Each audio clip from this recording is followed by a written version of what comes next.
दोपहर में आपका इस्तकबाल करते मैं हूं आपके साथ सना वारिस। खबर दोपहर में आज हमने दो खबरों का इंतखाब किया है और दो खबरों की अगर बात करें तो पहली खबर हरियाणा से है, जहां पर लव जिहाद की इस्तिलाह को लेकर सरकार की हामी पार्टी यानी जननायक जनता पार्टी जेजेपी के दरमियान जो है ठनी हुई है। ठनी इसलिए हम कह सकते हैं क्योंकि दोनों का मौक़िफ़ यानी बीजेपी और जेजेपी का मौक़िफ़ जुदा जुदा है। अब देखना ये होगा कि लव जिहाद के हवाले से, जैसा कि सरकार पहले ही कह चुकी थी कि हम इस हवाले से कानून लाएंगे और इस पर जेजेपी का जब इस तरह का रिएक्शन रहेगा तो क्या आने वाले दिनों में राहें हरियाणा सरकार के लिए मुश्किल हो सकती हैं या नहीं, ये देखने वाली बात होगी। कई सवालों के जवाब हम करेंगे अपने नुमाइंदे से, साथ ही साथ मेहमानों से भी। और दूसरी खबर की हम बात कर लें तो दूसरी खबर मध्य प्रदेश असेंबली से जुड़ी हुई है। असेंबली सेशन जहां चल रहा है और आज की खबर की अगर बात करें तो आज तब्दीली मजहब के हवाले से बहस की बात कही गई है, तो ये इम्कान जाहिर किया जा रहा है कि हंगामा असेंबली में हो सकता है। तो इस खबर पर भी तफसील से हम आपको अपडेट देंगे, लेकिन सबसे पहले रुख कर लेते हैं पहली खबर का, लव जिहाद के कानून के हवाले से, जिस पर सरकार और जेजेपी में ही सरकार में ही जेजेपी है हिमायत दी है बीजेपी को, तभी जाके सरकार वहां पर बन पाई। तो दोनों का मौक़िफ़ जुदा जुदा है। सबसे पहले बात लव जिहाद की।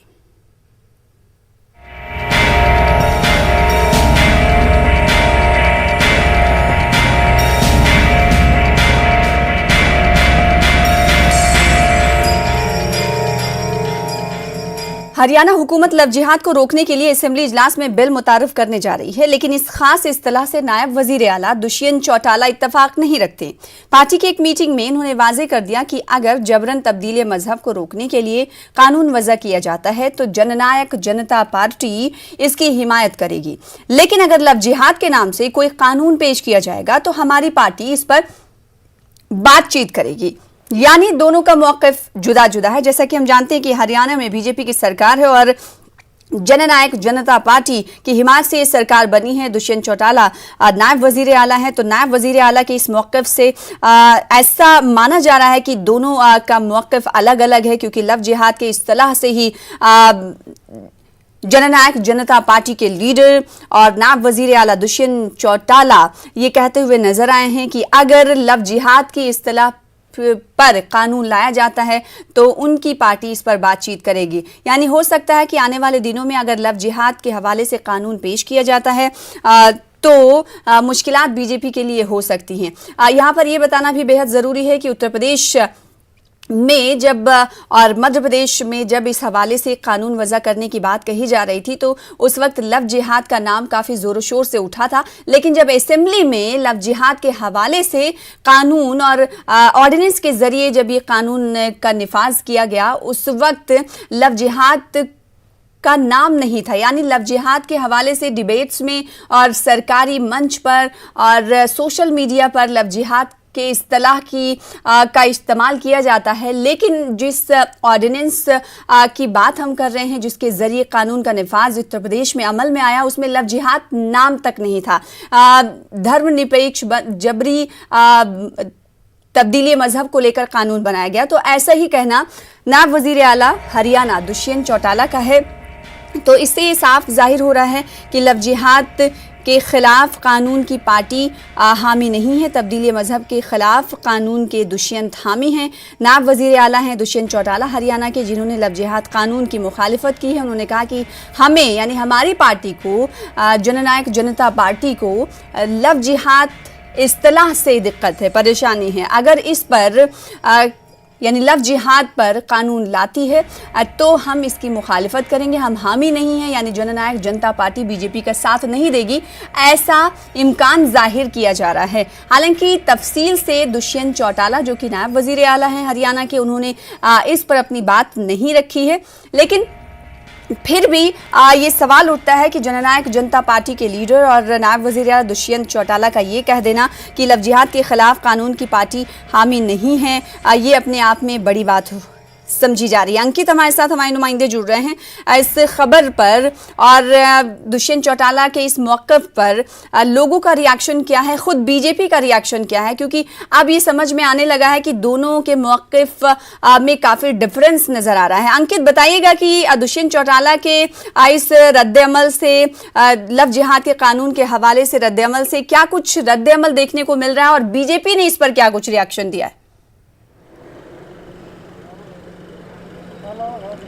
बिल्कुल बिल्कुल सना, अगर लव जिहाद कानून की बात की जाए तो बीजेपी ने ये स्पष्ट किया था। बीजेपी की बात करें तो गृह मंत्री की अध्यक्षता के अंदर बैठक हुई, अनिल विज की अध्यक्षता के अंदर, और प्रस्ताव बनाया गया लव जिहाद कानून को लेकर के कि वो सदन के अंदर लाया जाएगा, और उसको लेकर के पूरी तैयारी सरकार ने कर रखी है कि लव जिहाद को लेकर के कानून लाया जाएगा। जिस तरह से यूपी के अंदर बनाया गया है, एमपी के अंदर बनाया गया, उसी तरह से हरियाणा में भी अब वो बनाने की तैयारी के अंदर हैं। लेकिन बड़ा मोड़ यह आया है कि कल उप मुख्यमंत्री दुष्यंत चौटाला ने कहा कि लव जिहाद के नाम से अगर कोई कानून सदन के अंदर लाया जाता है तो उसका वो समर्थन नहीं करेंगे। कहीं ना कहीं वो उनकी पार्टी समर्थन नहीं करेगी। उनका अल्पसंख्यक प्रकोष्ठ की बैठक हुई है, तो कहीं ना कहीं ये अब एक पेच निकलता हुआ सामने आ रहा है। एक पेच सामने आया है कि अब विपक्षी पार्टी जो है, कांग्रेस जो है, वो लगातार विरोध कर रही थी। कल भूपेंद्र सिंह हुड्डा से हमारी बात हुई, उन्होंने भी विरोध किया कि लव जिहाद का कोई मतलब ही नहीं है। हरियाणा के अंदर कोई ऐसे मामले नहीं है कि लव जिहाद के कोई मामले निकल करके सामने आए हो।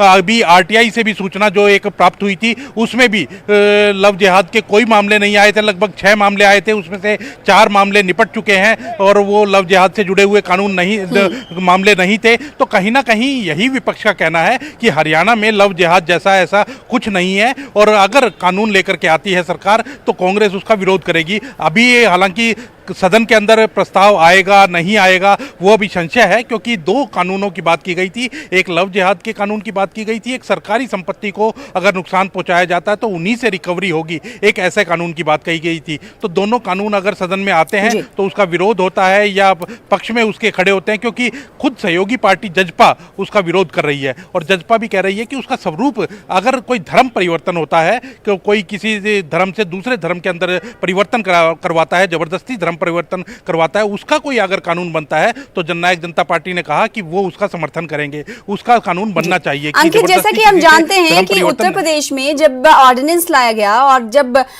कानून की शक्ल ये ऑर्डिनेंस ले चुका था, उस वक्त जब हम लॉ ये पढ़ रहे थे तो उसमें कहीं पर भी लव जिहाद का नाम नहीं था, बशर्ते ये कि अगर उत्तर प्रदेश के वजीर आला योगी आदित्यनाथ की बात कर ले तो वो मंचों से भी लव जिहाद को लेकर बोलते रहे हैं, या दिगर लीडरों की बात करें तो उन्होंने भी लव जिहाद के हवाले से इज़हार ख्याल किया। लेकिन जब कानून बना तो उसमें कहीं भी जिक्र लव जिहाद का नहीं था। तो क्या ये माना जाए कि ये सियासी स्टंट होता है लीडरान का, कि लव जिहाद के नाम पर एक तबके को, एक फिरके को डराने की कोशिश की जा रही है, और जब आप लेकर आते हैं कोई इस हवाले से कानून जबरन धर्म परिवर्तन को लेकर तो उसमें कहीं जिक्र नहीं होता लव जिहाद का?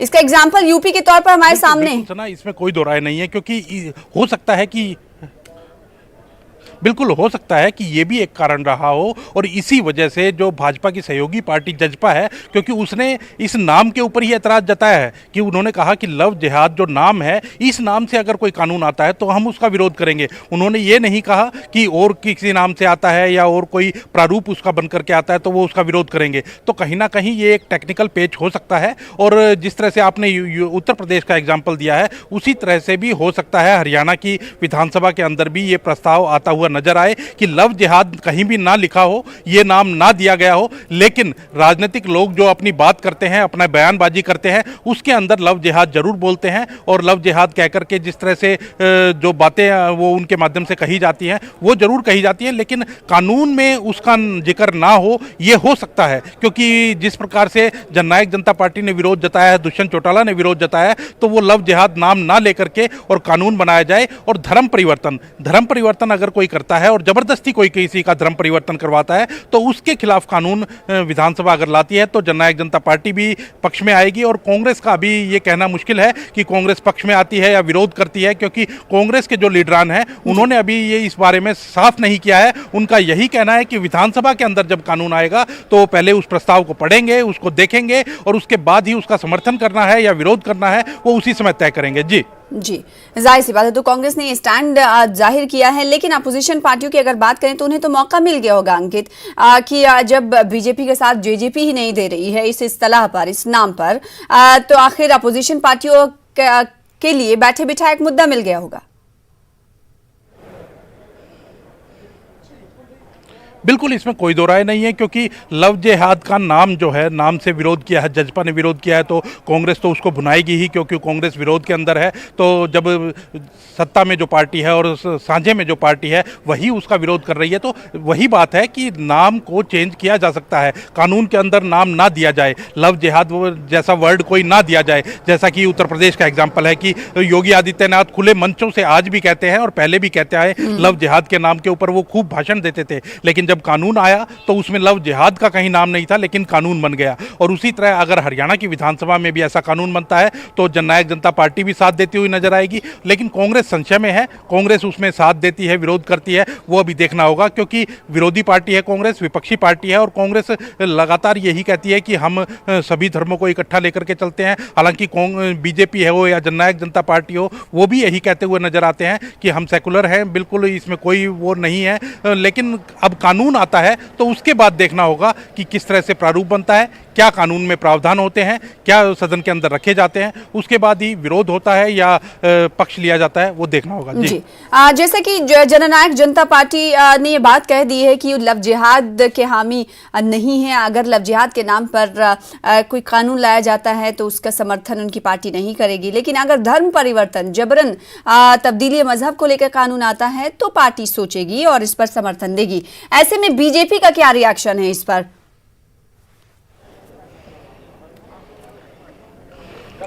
बिल्कुल, अगर धर्म परिवर्तन का कोई कानून लेकर के आते हैं तो जननायक जनता पार्टी ने साफ किया है कि वो उसका समर्थन करेंगे, क्योंकि जबरदस्ती किसी का भी धर्म परिवर्तन नहीं करवाया जा सकता और ना ही करवाना चाहिए। तो इसके खिलाफ अगर कोई सजा का प्रावधान रखा जाता है, कोई कानून में प्रावधान रखे जाते हैं, तो वो उसका समर्थन करेंगे। और भारतीय जनता पार्टी के नेता भी लगातार ये कहते रहे हैं, हमने भी देखा है कि भारतीय जनता पार्टी लगातार ये आवाज़ भी उठाती रही है कि कोई भी किसी का भी धर्म परिवर्तन जबरदस्ती नहीं करवाना चाहिए, वो चाहे मुस्लिम हो, चाहे ईसाई हो, चाहे हिंदू हो, चाहे सिख हो, कोई भी धर्म का, कि जैन हो, बौद्ध हो, किसी का भी हो, लेकिन वो उसका धर्म परिवर्तन नहीं करवाना चाहिए। और जबरदस्ती अगर कोई किसी का धर्म परिवर्तन करवाता है तो वो गलत नहीं, बल्कि वो दंडनीय अपराध है। तो उसको दंडनीय अपराध बनाने के लिए अगर कोई कानून आता है तो जननायक जनता पार्टी भी उसका साथ देगी, भारतीय जनता पार्टी भी उसका साथ देगी। हो सकता है कि ऐसा भी जननायक जनता पार्टी की जानिब से इस तरह के मौक़िफ़ के इजहार ख्याल के बाद अंकित, क्या लगता है कि बीजेपी और जेजेपी में खींचतान आगे आने वाले दिनों में बढ़ेगी इस मुद्दे पर?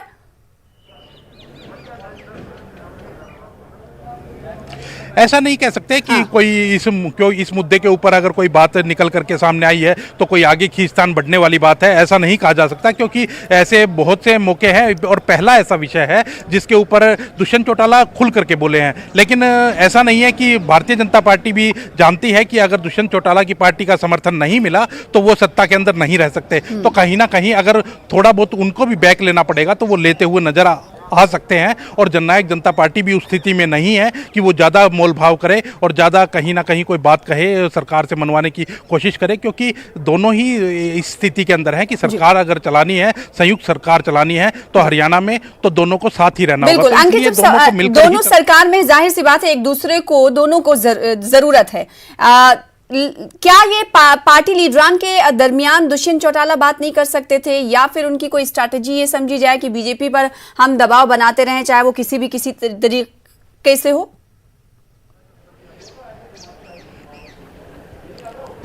बिल्कुल हो सकता था, ये जरूरी नहीं था कि मीडिया के प्लेटफॉर्म पे ये बात रखी जाती, लेकिन मीडिया ने जब ये प्रश्न दुष्यंत चौटाला से किया तो उन्होंने बात जरूर रखी है। लेकिन बिल्कुल सही सवाल है कि ये बात जो ठीक प्लेटफॉर्म था, वो चाहे सत्ता का प्लेटफॉर्म था, सरकार का प्लेटफॉर्म था, मुख्यमंत्री थे, गृह मंत्री थे, उनके आगे बात रखी जा सकती थी और उनको ही कहा जा सकता था कि लव जिहाद के नाम से ना बना करके कोई और किसी नाम से या किसी व्यवस्था के अनुसार कानून बनाया जाए, तो वो बात वहाँ कही जा सकती थी। लेकिन वही बात है कि सब दोनों पब्लिक की पार्टी हैं, वो चाहे भारतीय जनता पार्टी हो या जननायक जनता पार्टी हो, उनको पब्लिक को भी मैसेज देना होता है। सरकार के अंदर दोनों सत्ता में जरूर है और साझे में है, लेकिन जननायक जनता पार्टी को दूसरे धर्मों के जो नेता हैं, जो समाज समाज है उनको भी मैसेज देना होता है कि जननायक जनता पार्टी सभी धर्मों के साथ खड़ी है। तो इसलिए अगर बीजेपी कोई ऐसी हिमाकत करती है तो वो उसका साथ नहीं देंगे। कहीं ना कहीं एक जनता के अंदर मैसेज देने की बात होती है, अपना एक कैडर होता है उसको भी जस्टिफाई करना होता है, सेटिस्फाई करना होता है। बिल्कुल, और ये ऐसा पहली बार नहीं है। किसानों के मसले पर भी हमने अंकित देखा कि दुष्यंत चौटाला खुलकर बोलते रहे।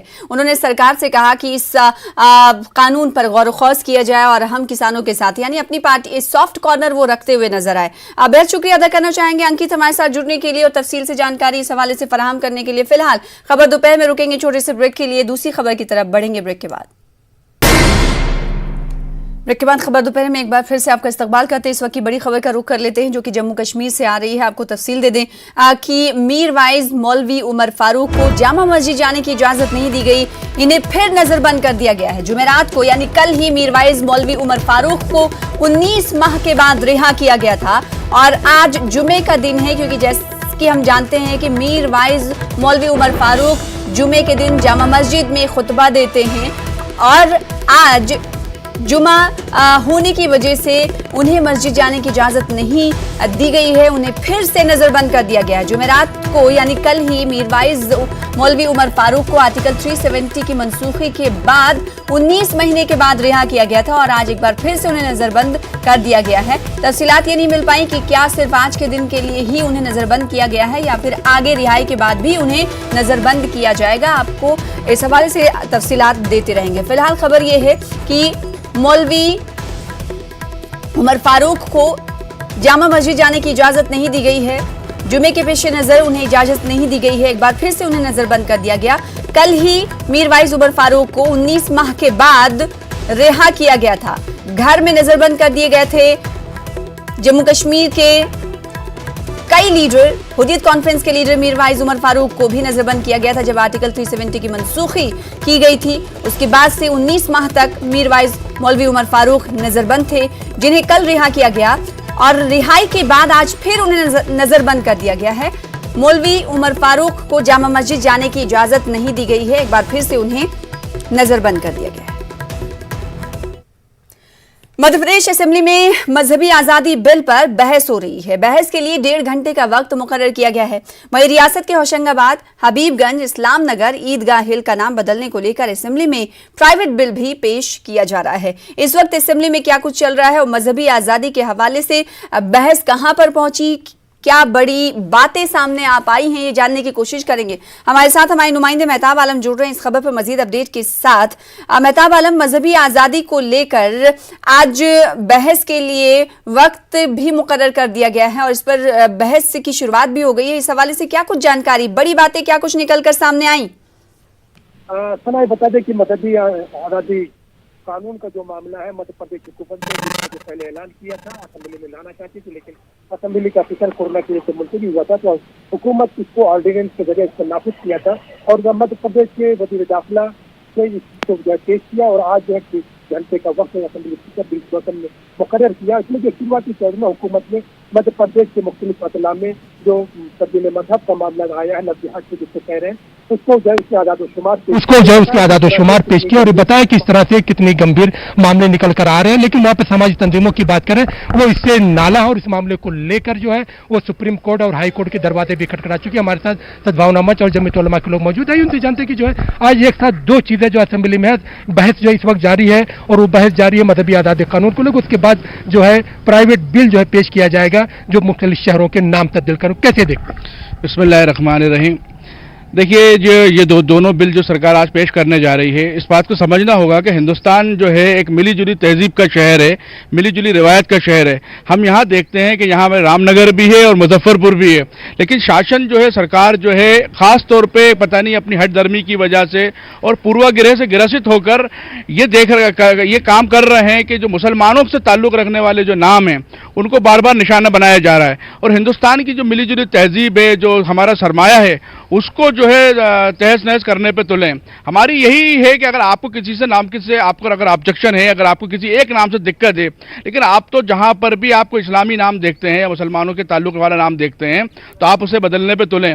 तो ये जो हिंदुस्तान का जो ढांचा है मिलीजुली तहजीब का, जो सबका साथ, सबका विकास, सबका विश्वास और जो सब लोगों के बीच में जो भरोसा पैदा करने वाली बात है, तो इतनी बड़ी जो संख्या है माइनॉरिटी के अंदर आप कैसे भरोसा पैदा कर पाएंगे, ये हमारी सरकार को भरोसा। फिर यहाँ पे हुकूमत ये कह रही है कि कुछ तंजीमें जो है प्रलोभन देकर, लालच देकर जो है तब्दील मजहब का काम कर रही हैं। और उसमें असेंबली में जिस तरह से वजीर दाखिला नरोत्तम मिश्रा ने आदात शुमार पेश किया, उनका कहना कि मध्य प्रदेश में भोपाल में सबसे ज्यादा मामले आए, इसलिए इस तरह के कानून जरूरत है, जबकि आप लोग ये कह रहे हैं कि आइन की खिलाफ वर्जी हो रही है।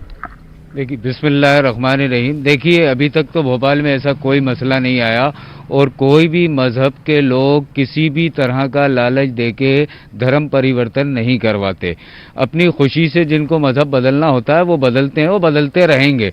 भाई, कानून पहले से मौजूद है, सारी चीज़ें मौजूद है। तो एक देखिए शगुफा फैलाया जा रहा है, एक प्रोपेगेंडा फैलाया जा रहा है कि सिर्फ एक समाज को, एक धर्म के लोगों को टारगेट बनाकर इस तरह के शगुफे फैलाए जा रहे हैं। तो ये जो है पूरे हिंदुस्तान और पूरे मुल्क और प्रदेश के लिए ख़तरा है। इससे हमारी गंगी जमनी तहजीब को ख़तरा है, क्योंकि अभी तक ये देखा गया है कि कोई भी मज़हब जो है इस तरह से तो नहीं, अपने अपने मज़हब की सब तबलीग करते हैं, अपने अपने मज़हब की अच्छाइयाँ बताते हैं। फिर आइन में तो इसका अख्तियार दिया गया कि आप जो है अपने मज़हब की तबलीग कर सकते हैं, तशरीह कर सकते हैं, और फिर जो है अपने हिसाब से जो है लोगों को जो अपना मज़हब चुनने का भी अख्तियार दिया गया। और फिर सुप्रीम कोर्ट ने तो लिव इन रिलेशनशिप की भी इजाज़त दे दी है। बिल्कुल, जो है संविधान के अंदर ये आज़ादी है कि आप अपने मजहब का प्रचार या प्रसार कर सकते हैं। तो जब आदमी प्रचार या प्रसार किसी मजहब का करेगा तो जाहिर सी बात है कुछ लोग उसके प्रचार प्रसार से मुतासिर होकर वो उसको मजहब की तब्दीली करेंगे। तो ये कोई कानून के खिलाफ या संविधान के खिलाफ नहीं है। कोई आदमी लालच देकर या प्रलोभन देकर किसी को अगर कोई चीज़ करता है तो उसके लिए पहले से कानून मौजूद है। लेकिन जो हम देख रहे हैं कि आज जो है 6 मेंबरान असेंबली जो भारतीय जनता पार्टी को, उनके जरिए जो है होशंगाबाद का नाम बदलने का मामला, चाहे इस्लाम नगर या अभी स्टेशन या ईदगाह टेकरी के मामले को लेकर वो प्राइवेट बिल जो है पेश कर रहे हैं, उसमें सीतारमण शर्मा दूसरे एमएलए की बात करें, तो क्या आपको लगता है कि इस तरह की तब्दीली से विकास हो जाएगा? देखिए, इसमें तो जो है लोग आवाम को गुमराह करने की बात की जा रही है। भोपाल जो है नवाबी हुकूमत में भी भोपाल ही था और आज भी भोपाल ही है। तो कभी उन लोगों को नाम बदलने की ज़रूरत नहीं पड़ी, तो ऐसी आज क्या ज़रूरत पड़ गई कि इन लोगों को नाम बदलना पड़ रहा है?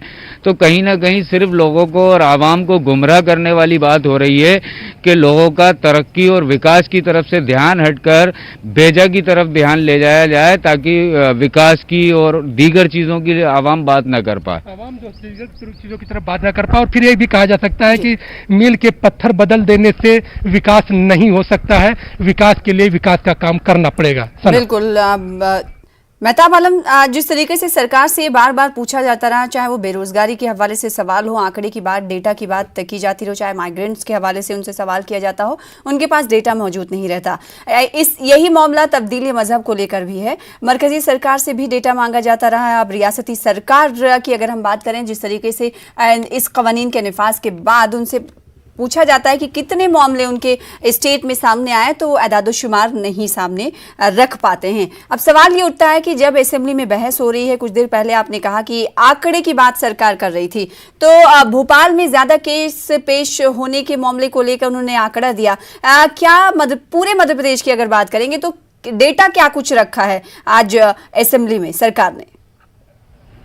देखिए, अब तक जो आदाद-ओ-शुमार जो पेश किए गए हैं उसमें 11 फरवरी तक के जो आदाद-ओ-शुमार थे उसमें जो है कुल 23 मामले पेश किए गए पूरे मध्य प्रदेश से, जिसमें भोपाल से 8 मामलों की बात की गई है। लेकिन भोपाल से भी 8 मामलों की जो बात की, उसमें अगर आप एफआईआर की बात करेंगे तो कुछ ऐसे मामले हैं जिस पर पुलिस ने एफआईआर को दर्ज करने से मना कर दिया था और उस मामलों पर जबलपुर हाई कोर्ट से उस पर जमानत भी हो चुकी है। तो सवाल यह है कि जो कुछ तंजीमें वहां पर जाती हैं और तंजीमों के जरिए जब शोर मचाया जाता है कि इनका फला का मामला जो है इस कानून के तहत है दर्ज किया जाए। अब ये सवाल उठता है कि क्या तंजीमें तय करेंगी कि कौन सा मामला किसके तहत तय किया जाएगा, या फिर जो है कानून और पुलिस तय करेगी कि अगर किसी शख्स के खिलाफ ये मामला इस तरह का है तो उसके खिलाफ किस उसमें धारा दफा के तहत मामला दर्ज किया जाएगा। फिर एक बुनियादी चीज ये भी समझने की है कि जो है अब तक का जो कानून रहा है, अगर पूरा जो है ये इसको ऑर्डिनेंस जो नाफिज किया गया था जिसमें 19 नुकात थे, 19 नुकात को आप पढ़ेंगे तो अब तक का मामला ये रहा है कि अगर कोई लड़की का मामला किसी वक्त आता तो फरियादी जो होता था उसकी दरख्वास्त पर ही जो है गिरफ्तारियां होती थी। लेकिन इस कानून में यह कर दिया गया कि अगर लड़की की तरफ से किस तरह का मामला नहीं आता तो उसके खून के रिश्तेदार भी जो है शिकायत को दर्ज कर सकते हैं। अब ये मामला यह कि अगर लड़की ने शिकायत नहीं की और वो कहीं से जो लड़के के साथ चली गई है और फिर उसके खून के रिश्तेदार भी शिकायत करते हैं तो उसकी बुनियाद पर पूरे घर के लोगों की गिरफ्तारी होगी। और बिल्कुल, इसी वजह से चार जानिब से मुखालिफत भी इस कवानीन की जा रही है। बहुत शुक्रिया अदा करना चाहेंगे मेहताब आलम हमारे साथ जुड़ने के लिए, तफसील से जानकारी फराहम करने के लिए, और जिन अफराद से बातचीत की उनका भी बेहद शुक्रिया। फिलहाल खबर दोपहर में मुझे दीजिए इजाजत, आगे भी होगी मुलाकात, तब तक के लिए देखते रहिए न्यूज़ 18 उर्दू। आदाब।